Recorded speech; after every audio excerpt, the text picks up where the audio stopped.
campo di Lipa sta cambiando, ovviamente rimane sempre nello stesso sito e questo è un problema, però abbiamo visto che si sta costruendo un nuovo centro che verrà a breve inaugurato, un centro che tutto sommato rispetto a quello che abbiamo alle spalle, cioè del vecchio campo che ancora è in funzione, dove dentro quei tuguri vivono ancora tantissime persone, quindi questo darà un po' più di dignità. Ovviamente bisogna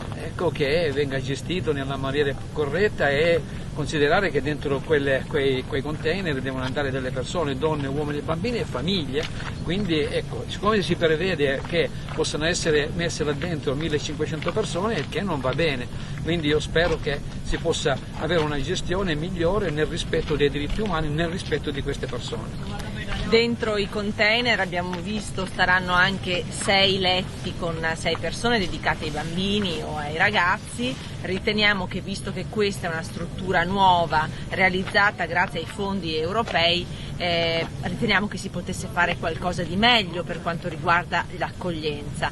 Dopodiché noi abbiamo anche parlato con queste persone, ci siamo appunto fermati con loro, abbiamo ascoltato le loro storie, sono storie drammatiche di respingimenti brutali al confine con la Croazia, insomma paesi europei che ancora utilizzano la forza, la violenza e metodi brutali per respingere persone che provengono da paesi di guerra e di carestia, io ritengo che non sia all'altezza di un'Unione Europea civile.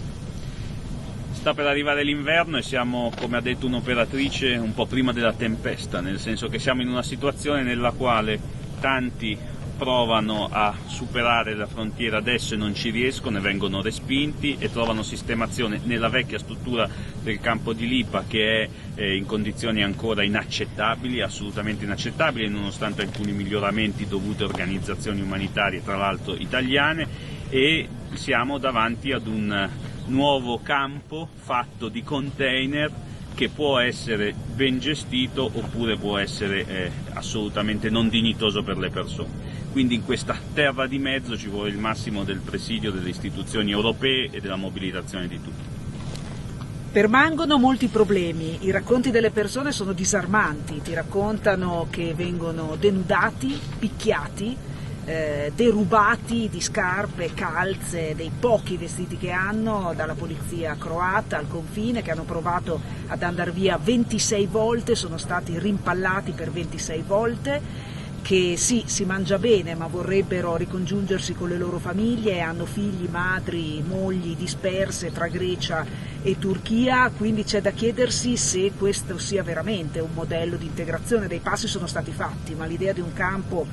di fatto di confinamento lontano da qualsiasi centro abitato su cui investiamo moltissime risorse, secondo me è lontano dall'idea di integrazione vera. Rimaniamo fermi qui con molti interrogativi.